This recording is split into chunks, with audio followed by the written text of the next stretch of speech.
نحمده ونصلي ونسلم على رسوله الكريم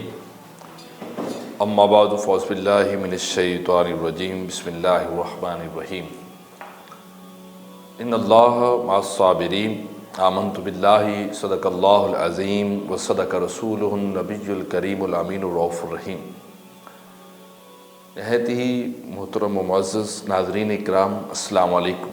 ناظرین اکرام، اللہ رب العزت قرآن کریم میں ارشاد فرماتا ہے وَلَنَبْلُوَنَّكُمْ بِشَيْءٍ مِّنَ الْخَوْفِ وَالْجُوعِ وَنَقْصٍ مِّنَ الْأَمْوَالِ وَالْأَنفُسِ وَالثَّمَرَاتِ وَبَشِّرِ الصَّابِرِينَ کہ اللہ رب العزت تمہیں آزمائے گا مختلف چیزوں کے ساتھ، کبھی خوف سے، کبھی بھوک سے، کبھی مالوں میں اور جانوں میں کمی کر کے اللہ رب العزت تمہیں آزمائش میں ڈالے گا،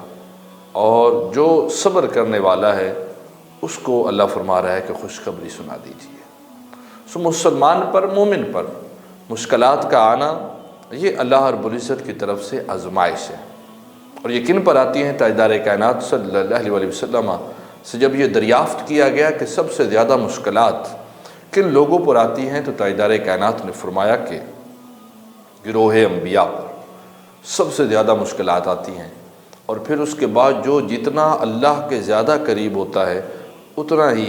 اسے مشکلات کی بھٹی میں پکایا جاتا ہے، انہیں آزمائش سے گزارا جاتا ہے تاکہ اللہ رب العزت جان سکے کہ یہ کتنے خالص اور کتنے مخلص ہیں۔ آج ہم مسلمانوں کی حالت کچھ یوں ہے کہ تھوڑی سی مشکل آن پڑی، کچھ مصیبت نے آن گھیرا، بیماری تھوڑی طویل ہو گئی، غربت کا عرصہ تھوڑا طویل ہو گیا، تو اللہ رب العزت کا شکوہ شروع، اللہ رب العزت کے ساتھ ہمارا رویہ اور ہمارے الفاظ وہ تبدیل ہو جاتے ہیں۔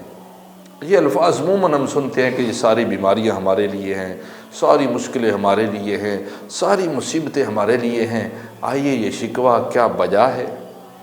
کیا ہم یہ حق رکھتے ہیں کہ اللہ رب العزت کے ساتھ اس انداز میں پیش آئیں اور اللہ رب العزت کے ساتھ اس انداز میں گفتگو کریں؟ میں سوچتا ہوں کہ ایک طرف اسلام کے وہ لوگ ہوں گے جنہیں السابقون الاولون قرآن کہتا ہے کہ جو پہلے ایمان لانے والے پہلے مسلمان لوگ ہیں، ان کے حالات کو جب ہم پڑھتے ہیں تو ایک طرف وہ لوگ ہوں گے، اللہ انہیں پیش کرے گا کہ مشکلات ان پر آئی تھی یا آپ پر آئی تھی۔ حضرت مصعب بن عمیر رضی اللہ تعالی عنہ کی حالات زندگی کو پڑھی اور دیکھیے کہ مکہ کا امیر ترین شخص، جس کے بارے میں حضور نبی رحمت صلی اللہ علیہ وسلم خود ارشاد فرماتے ہیں کہ مصعب وہ شخص تھا کہ جو ایک جوڑا ایک دفعہ زیب تن کر لے وہ دوبارہ نہیں پہنتا تھا، اور اس کی والدہ سے مہنگی خوشبو وہ برون ممالک سے منگا کر دیتی تھی۔ وہ مصعب بن عمیر جب اسلام قبول کرتا ہے تو وہ ساری مراحت چھین لی جاتی ہیں، اور وہ ہجرت کر جاتے ہیں حبشہ میں، اور پھر واپس آتے ہیں۔ تو ایک دن تن ڈھانپنے کے لیے ایک پرانی سی چادر، ایک ٹاٹ کا لباس پہن کر حضرت مصعب بن عمیر جب حضور کی بارگاہ میں حاضر ہوئے تو میرے آقا کی آنکھیں بھر آئی اور کہا یہ وہ مصعب بن عمیر ہے کہ جس نے اپنی امیری کا شاندار زمانہ دیکھا ہے، دیکھی اللہ اور اس کے رسول کی محبت نے اسے کس حال میں پہنچا دیا۔ اور جب آپ کا وصال ہوتا ہے تو وصال کے وقت آپ کو کفن دینے کے لیے کپڑا پورا نہیں تھا، تو سینہ آپ کا ڈھانپ دیا گیا کپڑے سے، اور آپ کے پاؤں کی طرف سے گھاس بچھا دی گئی۔ سوچو، مصعب بن عمیر شکوہ کرنے کے لیے حق بجانب تھا کہ وہ اللہ کا شکوہ کر دے کہ مجھے اسلام قبول کرنے کے بعد کیا ملا، مجھے کیا حاصل ہوا، میرے تو بدن کے کپڑے بھی اسلام نے چھین لیے ہیں۔ مگر نہیں، ایسے نہیں، اللہ نے انہیں رضی اللہ عنہ و رضوا عنہ فرما دیا۔ اللہ رب العزت نے انہیں یہ اعزاز اسی لیے دیا ہے کہ وہ کامل تھے، وہ مخلص تھے۔ انہوں نے کبھی اللہ رب العزت کا شکوہ اپنی زبان پر نہیں کیا۔ حضرت بلال رضی اللہ تعالیٰ عنہ کی حالات پڑھیے، ان کی سیرت کو پڑھیے، اور پھر ہم اپنے آپ پر قیاس کریں کہ کیا وہ مشکلات ہم پر پڑی ہیں؟ کیا ہم پر ایمان لانے کی وجہ سے ایسا ظلم و ستم ہوا ہے جو بلال کے ساتھ ہوا ہے، کہ جن کو گرم انگاروں پر لٹا دیا جاتا تھا، جن کے پاؤں میں کیل تک ٹھونک دیے جاتے تھے، اور جن کے سینے پر بھاری پتھر رکھ کے گرم ریت پر لٹایا جاتا تھا، اور جنہیں مار مار کر اس قدر انہیں ہلکان کیا جاتا تھا کہ ان کا دماغ معاف ہو جاتا تھا۔ وہ سخت اذیتیں کہ پڑھ کر انسان کا عقل جو ہے وہ دنگ رہ جاتی ہے، وہ برداشت کی حضرت بلال حبشی نے۔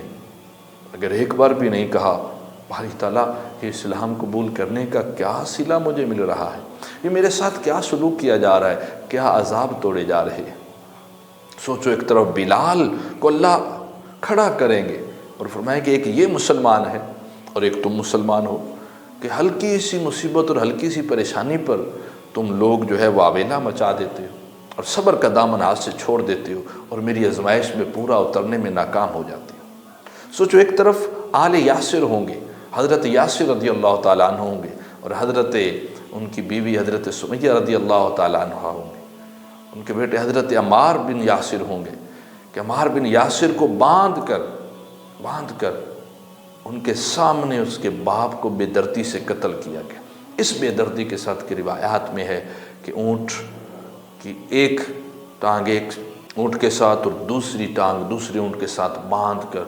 آپ کو زور سے کھینچا جاتا تھا، آپ کے جسم کے پرخ سے اٹھ گئے تھے۔ حضرت سمیہ رضی اللہ تعالی عنہ آپ کو پیٹ کے نچلے حصے میں نیزے مار مار کے بھالے مار مار کے شہید کر دیا گیا۔ اسلام کے پہلے مطالبہ کیا تھا کہ اسلام کو چھوڑ دو، اللہ اور اس کے رسول کا نام لینا چھوڑ دو، مگر انہوں نے ایسا نہیں کیا۔ حضرت عمار بن یاسر کو گرم انگاروں پر تپتی ہوئے ریت پر لٹایا جاتا، ان کے سینے پہ بھاری پتھر رکھے جاتے۔ حضرت خباب بن ارت رضی اللہ تعالیٰ عنہ کی زندگی کا مطالعہ کریں تو کیا مشکلات اور کیا مصیبتیں ان پر نازل نہیں ہوئی۔ خود تاجدار کائنات صلی اللہ علیہ وسلم کی زندگی کا مطالعہ کریں تو کیا کبھی اللہ رب العزت کا شکوہ انہوں نے کیا ہے؟ نہیں کیا ہے۔ مسلمانوں، اللہ تعالیٰ فرما رہا ہے یہ مصیبتیں، یہ پریشانیاں، یہ آزمائشیں، یہ تمہیں اوپر لے جانے کے لیے ہیں، تمہارے اخلاص کو چیک کرنے کے لیے ہیں۔ وبشر الصابرین، اور جو اس میں کامیاب ہو گیا اس سے خوشخبری سنا دیجیے کہ اللہ صبر کرنے والوں کے ساتھ ہے۔ دعا ہے کہ اللہ رب العزت ہمیں سمجھ عطا فرمائے۔ وما علینا الا البلاغ۔